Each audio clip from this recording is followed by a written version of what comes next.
এই হলো পুটলি বুড়ি ও তার নাতনি। এবার থেকে তোমরা এদের নানান রকম মজাদার গল্প শুনবে। চলো তাহলে শুরু করা যাক।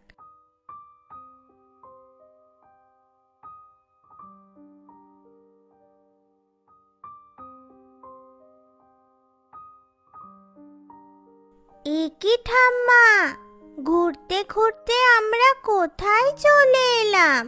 তুমি তো বলেছিলে আমাকে রঙিন ঘর নিয়ে আসবে, কিন্তু এটা কোথায়? নাতনি, দেখে তো রঙিন ঘরই মনে হচ্ছে, কিন্তু এ রাতে সমস্ত রং গেল কোথায়?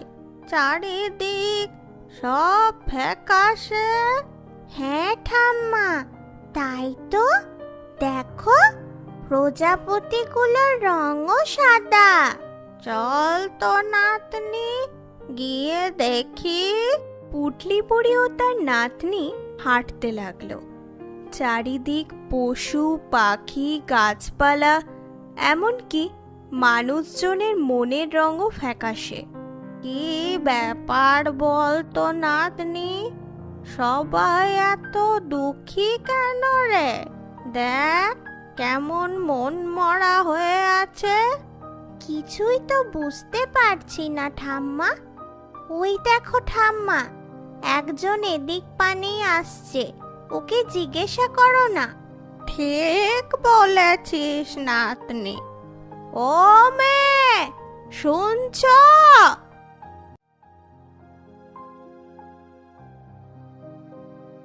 কি হলো বুড়িমা, তুমি আমায় ডাকছিলে কেন? বললি এ রাজ্যের এমন অবস্থা হলো কি করে গো? তোমরা বুঝি নতুন এসেছো এখানে? না গো, এর আগেও তো আমি এ রাজ্যে এসেছি, কিন্তু তখন তো এমনটি ছিল না। কি সুন্দর রঙে চারিদিক ঝলমল করতো, মনে হতো যেন রংগুলো হাসছে। হ্যাঁ, তুমি ঠিকই বলেছ, সুন্দর রঙের জন্যই তো বিখ্যাত ছিল এই রঙিন গড়। কিন্তু একটা ঘটনা সব কিছু তছনছ করে দেয়। শুনবে তোমরা সেই ঘটনা? হ্যাঁ, শুনবো, বলো আমাদের। জানো, 3 বছর আগে পর্যন্ত এই রঙিন গড় খুব হাসি খুশি রাজ্য ছিল। চারিদিক রং যেন উপচে পড়ছে। গাছে গাছে পাখি, ছোট বাচ্চাদের চিৎকার, বড়দের আনন্দের সাথে কাজ, সব মিলিয়ে বেশ ভালোই দিন কাটছিল। রঙিন গড়ের রাজা খুবই ভালো মানুষ, তিনি প্রজাদের খুবই ভালোবাসেন। মন্ত্রী মশাই, প্রজাদের যাতে কোনো অসুবিধা না হয় সেদিকটা একটু নজর রাখবেন। যথাজ্ঞা মহারাজ। কিছুদিন পর রাজবাড়িতে যেন চাঁদের হাট বসে গেল, কারণ মহারানীর কোল আলো করে জন্ম নিল এক ফুটফুটে কন্যা। মন্ত্রী মশাই, চারিদিক রঙের আলোয় ভরিয়ে দিন, সবাইকে মিষ্টি মুখ করতে বলুন। ঠিক আছে মহারাজ। রাজকন্যার রং খুব ভালো লাগতো বলে মহারাজ মহারানী তার নাম দিলেন রঙ্গিনী। কিন্তু রাজকন্যা যখন একটু বড় হলো, তখনই ঘটে গেল সেই ঘটনা। রঙিন রাজ্যের ওপর নজর পড়ল এক ভয়ঙ্কর রাক্ষসী নখান্তির। বাহ, এ রাজ্যের কি সুন্দর ঝলমলে রং, কিন্তু এই রং কিছুক্ষণের মধ্যেই আমার নখে ঢুকে যাবে। এই বলে সেই রাক্ষসী একে একে সমস্ত রং কেড়ে নিল তার নখে। এবার সমস্ত রং রয়েছে আমার নখে। এই নখ যতদিন থাকবে ততদিন কেউ আমায় আটকাতে পারবে না।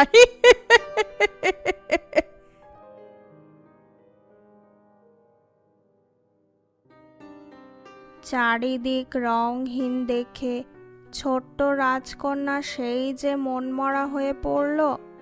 এখনো সে চুপচাপ, তার মুখে কোনো হাসি নেই, আর সেই কারণে রাজ্যবাসীর মুখেও কোনো হাসি নেই।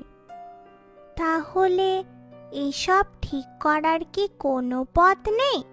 হ্যাঁ, আছে।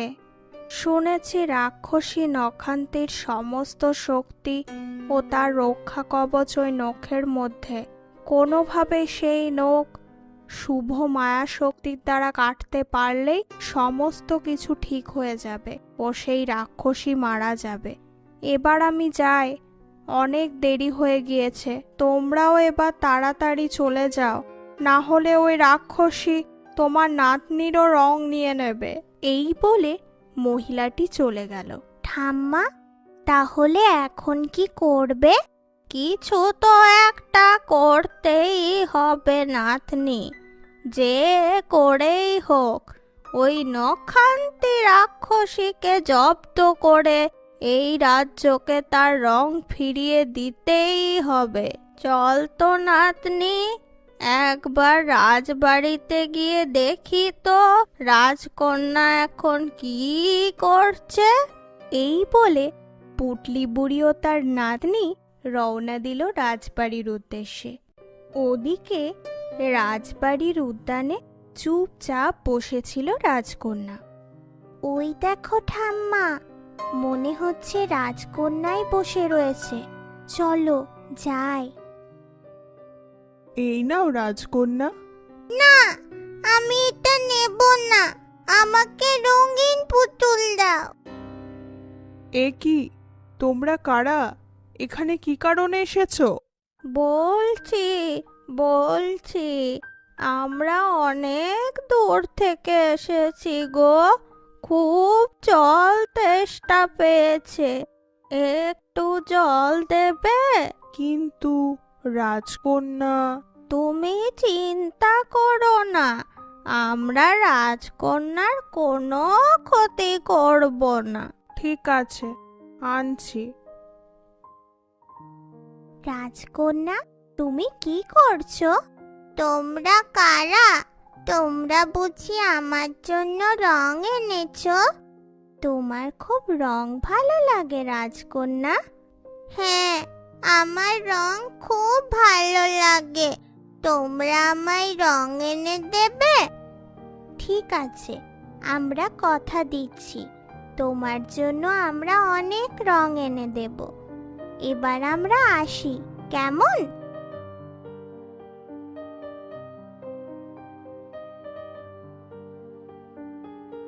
এ কি রাজকন্যা, কোথায় গেল ওরা? ওই যে আকাশে। আকাশে? যাকগে, চলো এবার ভেতরে চলো, রানীমা তোমায় ডাকছেন। ওদিকে সেই আকাশের ওপরেই ভাসছিল পুটলি বুড়ি ও তার নাতনি। আচ্ছা ঠাম্মা, রাজকন্যাকে তো বললাম যে রং ফিরিয়ে দেব, কিন্তু রাক্ষসীর নখ আমরা কাটবো কিভাবে? চল, গেলেই দেখতে পাবি। এই বলে তারা রাক্ষসীর আস্তানায় গিয়ে উপস্থিত হলো। রাক্ষসী তখন তার নখে হাত বোলাচ্ছিল। ঠাম্মা, এই তাহলে রাক্ষসী নখান্তি? নাতনি, এবার দেখ আমার জাদু পুটলির কামাল। আই তো আমার নীল নরুন, খোল তো তোর চোখ, ধারালো দাঁতে কাটতো ওই রাক্ষসীর নখ। সঙ্গে সঙ্গে পুটলি বুড়ির পুটলি থেকে একটা নীল রঙের নরুন বেরিয়ে এসে রাক্ষসীর হাতে নখগুলো কুচ কুচ করে কাটতে লাগলো। আহ! যা এখান থেকে, যা! আহ! আমি যা সহ্য করতে পারছি না। তোরা এসব করলি? ও, আমাকে মেরে রঙিন করে রং ফিরিয়ে আনতে চাইছিস? কিন্তু তোরা ভুল ভাবছিস। আমাকে মারলেও রঙিন গড়ের রং তোরা ফেরত আনতে পারবি না, কারণ যতক্ষণ না রাজকন্যা হাসবে কোনো রঙই ফিরবে না। কোথায় পালাচ্ছিস তোরা? দাঁড়া, দাঁড়া বলছি।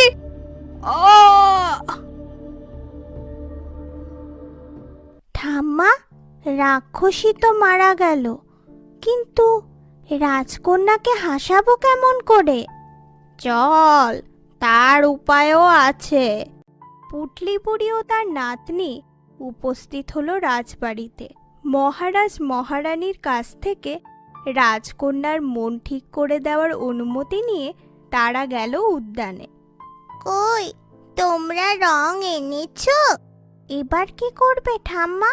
আমাদের কাছে তো কোনো রঙই নেই।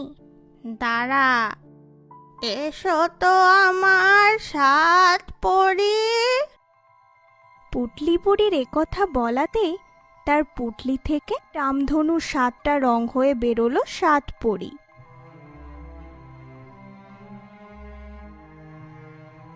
কি হয়েছে পুটলি বুড়ি, তুমি আমাদের ডাকলে? তোমাদের সাহায্য লাগবে সাত পরি। রাজকন্যার মুখে আজ যে হাসি ফোটাতেই হবে। ও, এই ব্যাপার। ঠিক আছে, তুমি কোনো চিন্তা করো না, রাজকন্যার মুখে আমরা হাসি ফোটাবো। চলো পরীরা। এই বলে 7 পরী 7টা প্রজাপতিতে পরিণত হয়ে রাজকন্যার মুখে, হাতে, নাকে, পায়ে বসলো ও তাদের পাখনার রং রাজকন্যাকে লাগিয়ে দিল।